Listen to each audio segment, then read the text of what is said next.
அனைவருக்கும் வணக்கம். இப்படி நிகழ்ச்சியில் பங்கேற்க வாய்ப்பு இல்லாமல் இருந்தால் பரவாயில்லைன்னா இப்போவும் மனசில் தோணுது. அது இந்த இப்போ மூட இருக்கணும்னா ஒரு பக்கம் ஒரு மனசில் ஒரு பக்கம் சொல்லுது, இன்னொரு பக்கம் இயற்கைன்னு ஒன்று இருக்குது.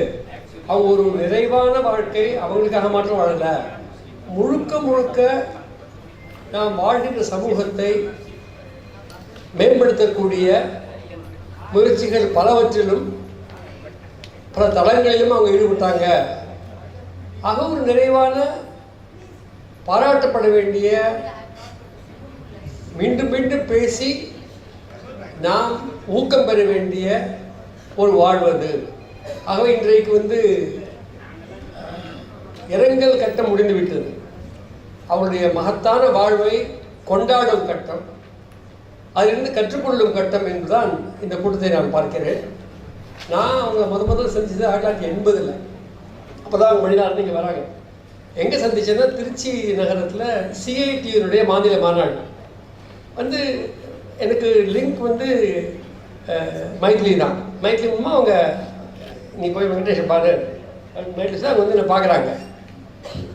அப்போ ஆச்சரியமான விஷயம், ஏடிபி இருக்கிறது மணிலால், அவங்க அங்கேருந்து வந்திருக்காங்க. அவங்கள பற்றி எனக்கு ஒன்றும் தெரியாது, அப்போ அதிகமாக தெரியாது. பட் மிக விரைவிலேயே எங்கள் குடும்பத்தில் ஒருவராக அவங்க பழகிட்டாங்க. என்னுடைய பொண்ணுக்கெலாம் அவ்வளவு பிரியமாக பரிசுகள் வாங்கிட்டு வாங்க, பழகுவாங்க. ஒரு அற்புதமான மனிதர். அவங்க பல்வேறு சமூக பணிகளுக்கு போகிறதுக்கு முன்னாடி எதையும் அழுத்தமாக சொல்ல வேண்டியிருக்கு. சண்டை போடுவாங்க, கோச்சிப்பாங்க, ஆர்கியூ பண்ணுவாங்க. ஆனால் அந்த அன்பு எங்கேயுமே உங்களுக்கு கிடையாது. அதான் தாண்டி சண்டை போட சரி போ பார்த்துக்கலாம் அப்படிலாம் அதோடு முடிஞ்சு போச்சு. அது அப்படி ஒரு மனிதர் என்ற முறையில் ஒரு அற்புதமான மனுஷி வசந்தி தேவி என்பதை நான் பதிவு செய்ய விரும்புகிறேன். உண்மையிலேயே நிறைய பேருக்கு அந்த அனுபவம் இருந்திருக்கும். But I was very privileged to have a relationship with her for about 45 years. அதனால் அது ஏற்றுக்கொள்வது கடினமாக இருக்குது. ஏற்றுக்கொள்ள வேண்டும் என்று அறிவு சொல்லுது, உணர்வு மறுக்குது. அதனால் அது அந்த பேட்டில் நடக்க வச்சுங்களேன் இந்த கொஞ்ச நாளைக்கு. ஆனால் நான் அவங்களுடைய பணிகளை ஒரு 2-3 நிமிடங்களில் நினைவுகூர்ந்து பார்க்குறேன். 80 அவங்க வரும்பொழுது அவங்க எந்த அளவுக்கு ஆழமான சமூக ஈடுபாட்டெலாம் இருந்ததுன்னு எனக்கு தெரியாது.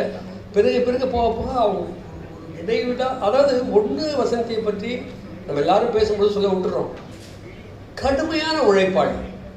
இவ்வளோ வேலை செய்ய முடியுமா ஒருத்தரால்? யோசிச்சா பார்க்கறது இல்லை. நம்ம ஒரு 2 கூட்டத்துக்கு போட்டால் ஆஹா ஓஹோ நம்ம 2 கூட்டத்துக்கு போகிறோம் அப்படின்னு ரொம்ப சுய திருப்தியோடு இருக்கிறோம். அவங்க எப்போ தூங்கினாங்கன்னு எனக்கு தெரியாது. தூங்கியிருப்பாங்க, டெய்லி கொஞ்சம் தூங்கியிருப்பாங்க. பட் அது பண்ணலாமா இது பண்ணலாமா, இவ்வளோ சிக்கல் இருக்கேங்க அப்படின்னு யோசிச்சுட்டே இருப்பாங்க. ஸோ 2 முறை துணைவேந்தராக இருந்தது ஒரு ஃபேக்டர் எல்லாரும் சொல்லியிருக்கீங்க. பட் அவ்வளோ ஒரு துணைவேந்தர் செய்ய முடியுமா? ஏன்னா நானும் பல துணைவேந்தர்களை பார்த்துருக்குறேன். நான் ஒரு 30 ஆண்டு காலம் பாரதிதாசன் பல்கலைக்கழகத்தில் நம்ம ஊர் பாஷையில் சொன்னால் குப்பை கொட்டியிருக்கிறேன். ஆனால் இப்படி ஒரு துணைவேந்தர் பல்வேறு சிக்கல்களுக்கு இடையில், நெறிமுறைகளுடைய பிரச்சனைகளுக்கு இடையில், வெங்கடாஜலம் இங்கே இருக்கார், அவர் முக்கியமான பங்காற்றியவர் அந்த பல்கலைக்கழகத்தில். அவங்க தெரிவு செய்த ஆளுமைகள் அங்கே பேராசிரியர் வருவதற்கு அதுலேயே ஒரு நேர்த்தியான தெரிவு அங்கே இருந்தது. இந்த சிக்கல்களைலாம் எப்படி களையிறது, பியூரோக்ராட்டிக் சிக்கல்கள் எப்படி களையிறது, அது ஒரு நயம் இருந்தது அவங்கள்ட்ட. நயம் இப்போ என்ன மேலாம் அங்கே போய் உட்கார முடியாது. நயமாக எல்லாரையும் கன்வின்ஸ் பண்ணி ஒரு அஜெண்டாவை நகர்த்தணுங்கிறது பொதுக்கூட்டத்தில் அல்லது பொதுவெளியில் முழக்கம் போடுறது ஈஸியர். இந்த நுட்பம் அவங்கள்ட்ட இருந்தது. ரொம்ப அருமையாக அதை செய்வாங்க. அதே நேரத்தில் தன்னுடைய கொள்கையை விட்டு கொடுக்க மாட்டாங்க. கிட்டத்தட்ட அவங்க இருந்த எல்லா இடங்களுக்கும் நம்மை போன்ற இடதுசாரிகளை நிறைய அவங்க கூப்பிட்டுருக்குறாங்க. நான் கும்போணத்துக்கு போயிருக்கிறேன், திண்டுக்கலுக்கு போயிருக்கிறேன், பிறகு திருநெல்வேலிக்கு போயிருக்கிறேன். அதுமாதிரி திண்டுக்கல்ல திருநெல்வேலியில் அவங்க உருவாக்கிய பல்வேறு உபகுழுக்கள்லாம் பார்த்தீங்கன்னா முற்போக்காளர்கள் நிறைய அதில் இருப்பாங்க. ஆனால் அரசிடமிருந்தும் மற்றவர்களிருந்தும் உரசல் வந்தாலும் அதை சமாளிக்கக்கூடிய திறமை அவங்களுக்கு இருந்தது. ரொம்ப கஷ்டங்களை சந்தித்தாங்க அவங்க. அந்த பல்கலைக்கழக கட்டடத்தை கட்டும்பொழுது அவங்க இது பாருடா இந்த பிளான் பாரு அப்படிம்பாங்க. அவ்வளோ ஒரு total involvement in whatever she took up. அது நம்ம அவங்களுக்கு கற்க வேண்டிய முக்கியமான பாடம். கடுமையான உழைப்பு, டோட்டல் இன்வால்மெண்ட்.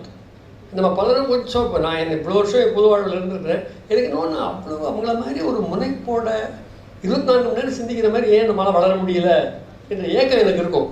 அப்படி இருந்திருக்காங்களே அவங்க அப்படிங்கிறது உண்மையிலே பார்த்து வியந்து நான் உணர்ந்திருக்கிறேன்.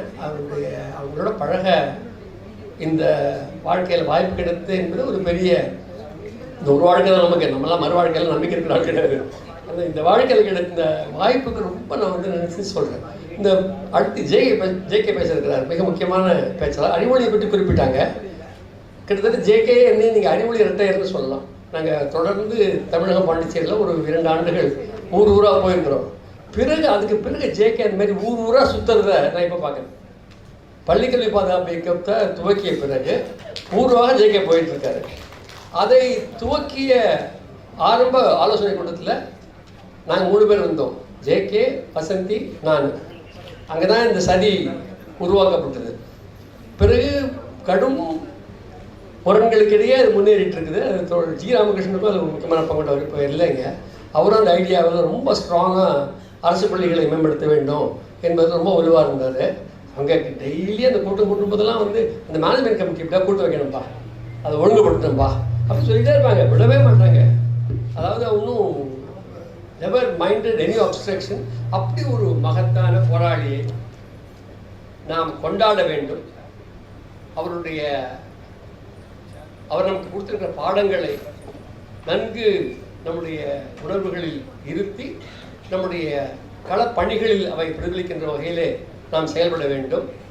அவர்களுடைய இலக்கை நாமும் அடுத்த தலைமுறைகளும் கட்டாயமாக போராடி பெறுவோம் என்ற ஒரு மகிழ்ச்சியான கருத்தை, என்னுடைய கருத்தை பகிர்ந்து கொண்டு இந்த வாய்ப்புக்கு நன்றி கூறி விடுகிறேன்.